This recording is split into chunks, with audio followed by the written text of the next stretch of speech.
Hello friends, I am Pratibha, self-trained narcissistic abuse recovery life coach. Atul சுபாஷ் அப்படிங்கிறவர் ரீசண்டாக தற்கொலை பண்ணிவிட்டு இறந்து போயிட்டார். அவரை பற்றின நியூஸ் சோஷியல் மீடியாவில் ரொம்ப ட்ரெண்டிங்காக இப்போ கொஞ்ச நாளாக போய்கிட்டு இருக்கு. நிறைய பேர் அதை பற்றி கேள்விப்பட்டிருப்பீங்க, பார்த்துருப்பீங்க, படிச்சிருப்பீங்க. இவர் 34 வயசு ஆகுது. இவருக்கு 2019 இவருக்கு கல்யாணம் ஆகிருக்கு. கல்யாணம் ஆனதுலேருந்து ஒரு 5 வருஷமாக அவரோட மனைவி, மாமியார், மைத்துனர், அப்புறம் மனைவியோட அங்கிள், இவங்க 4 பேரும் பண்ண டார்ச்சர்னாலையும் நடுநிலை தவறிய லீகல் சிஸ்டத்தாலையும் பாரபட்சம் காட்டின சட்டத்தாலையும் தற்கொலை முடிவுக்கு தள்ளப்படுறாரு. 2024 ஃபியூ டேஸ் பேக் இவர் சூசைட் பண்ணிவிட்டு இறந்து போயிட்டார். கல்யாணம் பண்ண நாளில் இருந்து சுபாஷை நிக்கிதா, அதாவது அவரோட ஒய்ஃபோட பேர் நிக்கிதாவோட ஃபேமிலி ஃபினான்ஷியலாக அப்யூஸ் பண்ணியிருக்காங்க.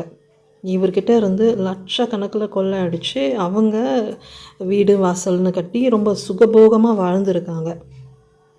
2021 சுபாஷ் சுதாரிச்சுட்டு இதுக்கு மேலே என்னால் பணம் கொடுக்க முடியாதுன்னு சொல்லியிருக்காரு.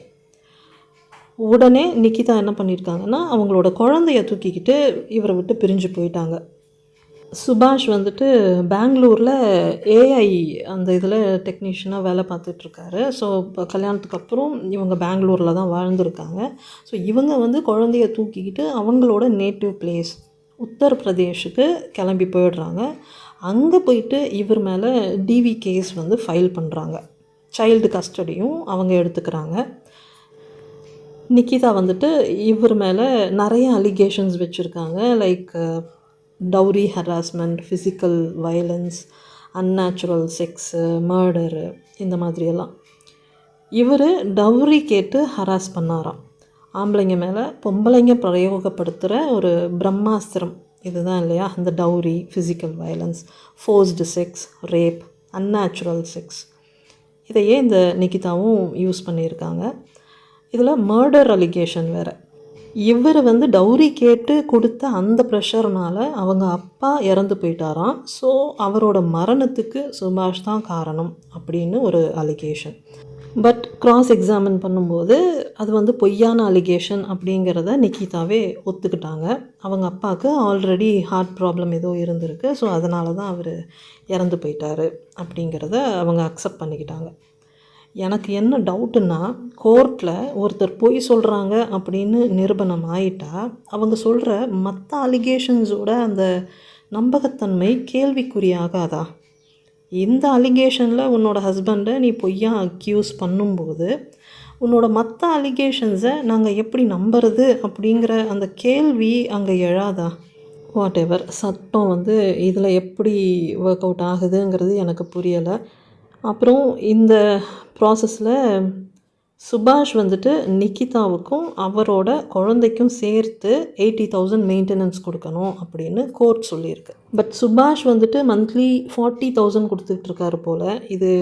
இந்த அமௌண்ட் ஆஃப் அந்த மெயின்டெனன்ஸோட அமௌண்ட் ஒவ்வொரு இதில் ஒரு மாதிரி சொல்கிறாங்க. ஸோ அது தெளிவாக தெரியலை. பட் இதில் என்னன்னு பார்த்தீங்கன்னா, நிக்கிதா அந்த மெயின்டெனன்ஸ் அமௌண்ட்டை 2 lakhs இன்க்ரீஸ் பண்ணணும் அப்படின்னு ஃபைட் பண்ணிகிட்ருக்காங்க. இது போதாதுன்னு அலிமோனி வேறு தனியாக கேட்டிருக்காங்க. ஃபஸ்ட்டு 1 கோடி கேட்டிருக்காங்க. அதுக்கப்புறம் அதையும் 3 கோடியாக இன்க்ரீஸ் பண்ணியிருக்காங்க. இந்த மாதிரி ஃபினான்ஷியல் ப்ரெஷர் ஒரு பக்கம், மென்டல் டார்ச்சர் ஒரு பக்கம். இவர் இந்த கேஸ் நடந்துகிட்டு இருக்கும்போது இந்த 3 வருஷத்தில் பெங்களூர் டு உத்தரப்பிரதேஷ் ஆல்மோஸ்ட் 120 தடவை அப் அண்ட் டவுன் போயிட்டு வந்துட்டு இருந்திருக்காரு இந்த ஹியரிங்ஸ்க்காக. ஒரு கட்டத்துக்கு மேலே தாங்கிக்க முடியாத அந்த ஸ்டேஜில் இவர் கோர்ட்டில் சொல்லியிருக்காரு, லேடிஸ் இந்த மாதிரி டார்ச்சர் பண்ணுறதுனால தான் நிறைய ஆண்கள் சூசைட் பண்ணிக்கிறாங்க அப்படின்னு. ஜட்ஜ் முன்னாடி இவர் இந்த மாதிரி சொல்லும்போது, அப்போது நீ ஏன் இன்னும் சாகாமல் இருக்க அப்படின்னு நிக்கிதா இவரை கிண்டலாக கேட்டிருக்காங்க. நீ வேற சும்மா இருமான்னு சொல்லி ஜட்ஜும் கூட சேர்ந்து சிரிச்சிருக்காங்க. கோர்ட்டில் பப்ளிக் மிஸ்பிஹேவ் பண்ணால் அது கண்டெம்ப்ட் ஆஃப் கோர்ட் அப்படின்னு சட்டம் சொல்லுது. ஒரு ஜட்ஜே இந்த மாதிரி மிஸ்பிஹேவ் பண்ணுறாங்கன்னா அதை என்னன்னு சொல்கிறது? சட்டத்தை கடைப்பிடிக்கிற ஜட்ஜு மிஸ்பிஹேவ் பண்ண மாட்டாங்க அப்படிங்கிற நம்பிக்கையில் இதுக்குன்னு தனியாக எந்த சட்டமும் எழுதலை போல இருக்குது. பட் விதிமீறல்கள் எல்லா இடத்துலையும் நடக்கும். நீதிபதிகளும் இதுக்கு விதிவிலக்கு இல்லை. ஆஃப்டர் ஆல் நீதிபதிகள் கடவுள் கிடையாது இல்லையா? அவங்களும் சாதாரண மனுஷங்க தானே. அப்போது அவங்களுக்கும் சேர்த்து சட்டத்தில் சில விதிகள் நிர்வகிக்கப்பட்டு இருக்கணும். இதுக்குன்னு தனியாக எந்த சட்ட விதிகளும் இல்லையா? இல்லை இருந்தாலும் அதை பப்ளிக்கால் பெருசாக யூஸ் பண்ணிக்க முடியாத காரணத்தினாலயா என்னன்னு எனக்கு தெரியலை. இது எனிவேஸ் ஜட்ஜஸ்க்கு மிகப்பெரிய ஒரு அட்வான்டேஜாக இருக்குது. சுபாஷோட கேஸில் இது ப்ரூவும் ஆயிடுச்சு. சூசைட் பண்ணிக்கிற மனநிலையோட விளிம்பில் நின்றுட்டு இருக்கிற சுபாஷோட அந்த மன உளைச்சலை புரிஞ்சிக்க வேண்டிய அந்த ஜட்ஜும் நிக்கிதாவோட சேர்ந்துக்கிட்டு கிண்டல் பண்ணி சிரிக்கிறாங்க. அதுக்கப்புறம் நிக்கிதாவை வெளியே அனுப்பிட்டு ஜட்ஜு சுபாஷ் கிட்ட பேசுகிறாங்க. நீ எனக்கு 5 லட்சம் கொடுத்தா அலிமோனியெல்லாம் குறைச்சி இந்த கேஸை உனக்கு ஓரளவுக்கு ஃபேவராக நான் முடிச்சு தரேன், இல்லைன்னா வருஷக்கணக்காக நீ இப்படியே அலைஞ்சிட்ருக்க வேண்டியது தான் அப்படின்னு சொல்லியிருக்காங்க. கோர்ட்டுக்குள்ளே இதெல்லாம் நடக்குது. இந்த இன்சிடெண்ட்னால் மேலும் மனசு உடைஞ்சு போன சுபாஷ் சூசைட் பண்ணணும் அப்படின்னு முடிவு பண்ணுறாரு. சூசைட் பண்ணுறதுக்கு முன்னாடி செஞ்சு முடிக்க வேண்டிய காரியங்களை செக்லிஸ்ட்டாக எழுதி செவுத்தில் ஒட்டி வச்சுருக்காரு. அதில் இந்த ஆஃபீஸ் கமிட்மெண்ட்ஸ் எல்லாம் முடிக்கணும் அப்படின்னு மென்ஷன் பண்ணியிருக்காரு. மனுஷன் சாகணும்னு முடிவு பண்ண பிறகு கூட தன்னோட கமிட்மெண்ட்ஸை முடிச்சுட்டு போகணும்னு நினச்சிருக்காரு. அவரோட டிக்னிஃபைடு லைஃப் ஸ்டைலுக்கு இதை விட பெரிய ப்ரூஃப் இருக்க முடியாது.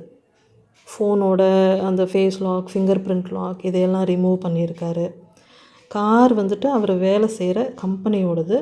ஸோ கார் சாவி ஃப்ரிட்ஜ் மேலே இருக்குது அப்படிங்கிற வரைக்கும் எல்லா விஷயத்தையும் டீட்டெயில்டாக யாருக்கும் எந்த கன்ஃபியூஷனும் இல்லாமல் எல்லாத்தையும் மென்ஷன் பண்ணி வச்சுருக்காரு. அவர் கடைசியாக செய்ய வேண்டிய காரியங்களை எல்லாம் செஞ்சு முடிச்சுட்டு சூசைட் பண்ணியிருக்காரு.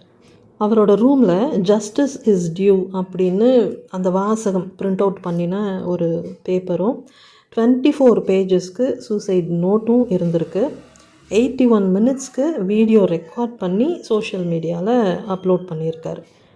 அவர் எழுதி வச்சுருக்கிற அந்த சூசைட் நோட்டில் அவரோட X wife, mother in law, brother in-law, அப்புறம் அவங்களோட அங்கிள், இவங்க 4 பேரும் இவருக்கு ஃபினான்ஷியல் ப்ரெஷர் கொடுத்துக்கிட்டே இருக்காங்க அப்படின்னு மென்ஷன் பண்ணியிருக்காரு. நான் எவ்வளவு கடினமாக உழைக்கிறேனோ, என் வேலையில் நான் எவ்வளவு சிறந்து விளங்குறேனோ அவ்வளவுக்கும் அதிகமாக நானும் என்னோடய ஃபேமிலி மெம்பர்ஸும் துன்புறுத்தப்படுவோம். எங்களை மிரட்டி பணம் பறிச்சுக்கிட்டே இருப்பாங்க.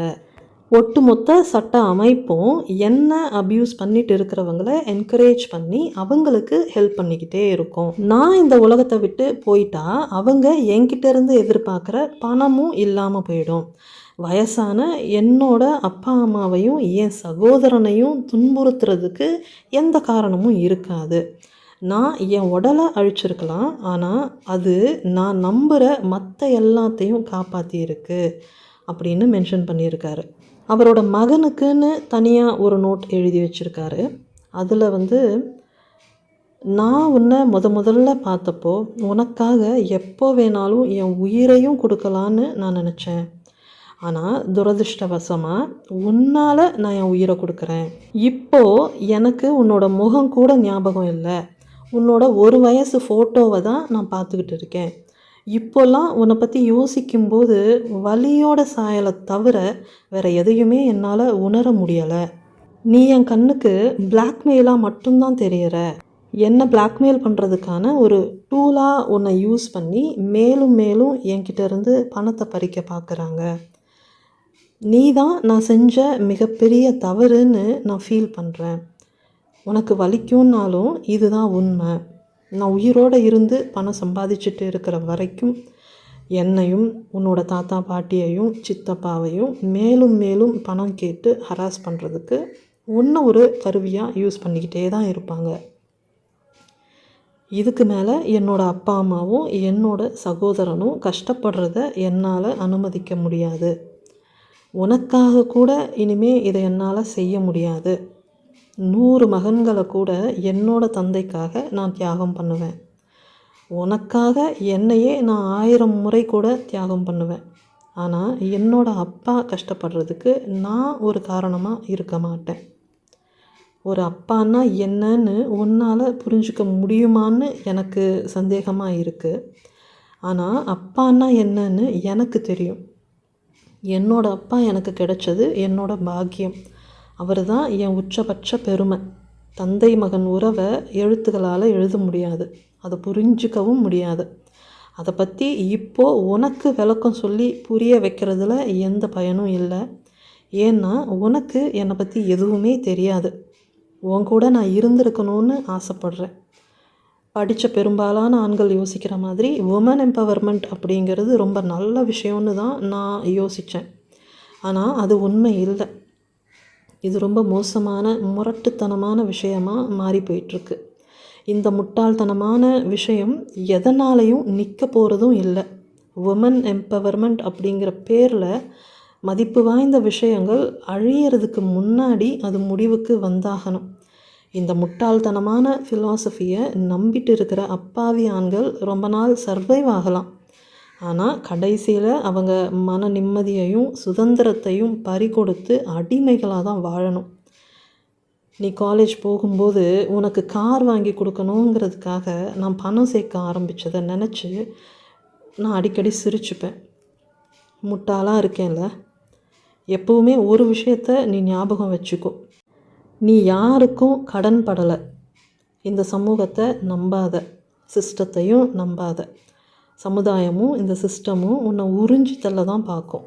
உனக்குள்ளே ஓடிட்டு இருக்கிற என்னோடய ரத்தம் ஜெயிச்சிடுச்சுன்னா நீ போராடி ஒரு அழகான அன்பான மனசு நிறைஞ்ச வாழ்க்கையை உருவாக்கிப்ப. உன்னோட அறிவால் கஷ்டங்களை நீ அழிச்சிடுவ அப்படின்னு தன்னோட மகனுக்காக அவர் எழுதி வச்சுருக்காரு. லீகல் சிஸ்டம் டெரிபிள் ஸ்டேட்டில் இருக்குது. சட்டம் தவறான முறையில் பயன்படுத்தப்படுது அப்படின்னும் மென்ஷன் பண்ணியிருக்காரு. ஃபர்தராக அவரோட கேஸ் ஹியரிங்ஸை லைவாக ப்ராட்காஸ்ட் பண்ணணும் அப்படின்னு மென்ஷன் பண்ணியிருக்காரு. பெங்களூரு போலீஸ் கம்ப்ளைண்ட் ரெஜிஸ்டர் பண்ணி ஃபர்தராக விசாரணை நடத்திட்டு இருக்காங்க. சுபாஷோட brother Bikash Kumar complaint register பண்ணியிருக்காரு. 2021 செப்பரேஷனுக்கு அப்புறம் சுபாஷோட மகனை அவரோட கண்ணில் காட்டாமல் நிக்கிதா அவரை இமோஷ்னலி டார்ச்சர் பண்ணிகிட்டு இருந்திருக்காங்க.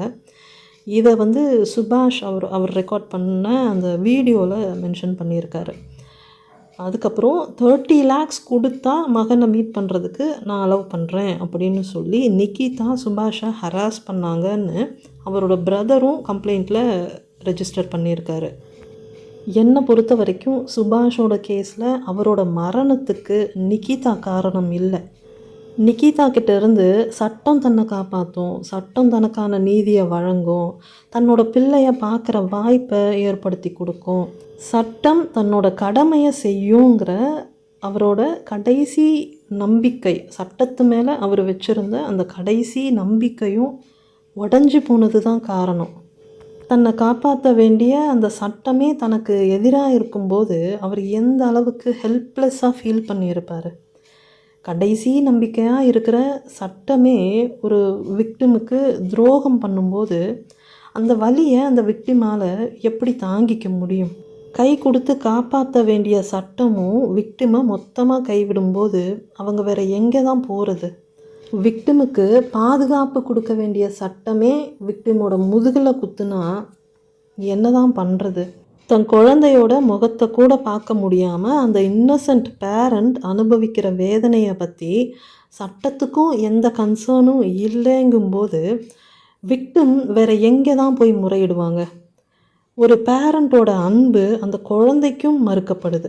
இந்த மாதிரி ஒரு டாக்ஸிக் பேரண்ட் கிட்ட சோல் கஸ்டடிங்கிற பேரில் அந்த குழந்தை மாட்டிக்கிட்டு அது எவ்வளவு கஷ்டப்படும்? குழந்தையோட நலனை கருதியாவது கஸ்டடி கேஸை எமர்ஜென்சியாக கன்சிடர் பண்ணி முடிக்கிறதுக்கு லீகல் சிஸ்டமில் ஆப்ஷன்ஸே இல்லையா? 100 குற்றவாளிகள் தப்பிக்கலாம், ஆனால் ஒரு நிரபராதி கூட தண்டிக்கப்படக்கூடாதுன்னு சட்டமே சொல்லுது. ஆனால் இந்த சட்டத்தில் இருக்கிற லூப் ஹோல்ஸை யூஸ் பண்ணிக்கிட்டு இந்த டாக்ஸிக் பேரண்ட்ஸ் பண்ணுற அராஜகத்தால் எத்தனையோ அப்பாவி குழந்தைங்களும் நிரபராதியான பேரண்ட்ஸும் தண்டனை அனுபவிச்சுட்ருக்காங்க.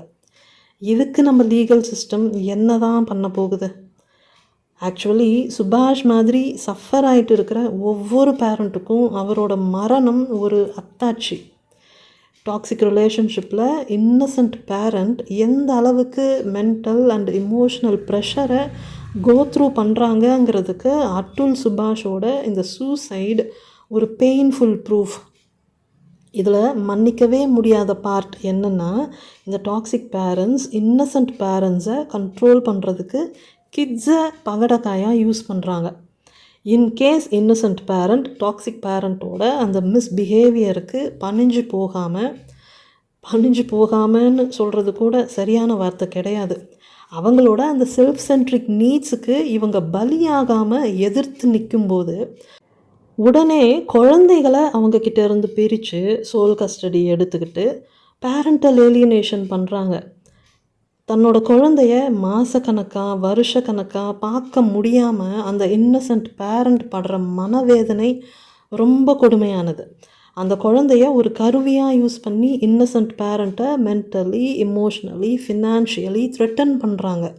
இதில் கொடுமை என்னென்னா, இன்னசென்ட் விக்டிம்ஸுக்கு சப்போர்ட் பண்ண வேண்டிய இந்த சட்டம் அப்யூசர்ஸுக்கு தான் ஃபுல் சப்போர்ட்டாக இருக்குது. வருஷக்கணக்காக கேஸை இழுத்தடிச்சு வாய்தா மேலே வாய்தா போட்டு விக்டிமை கோர்ட்டுக்கு அலைய விட்டு மன உளைச்சலை இன்னும் அதிகமாக்குது.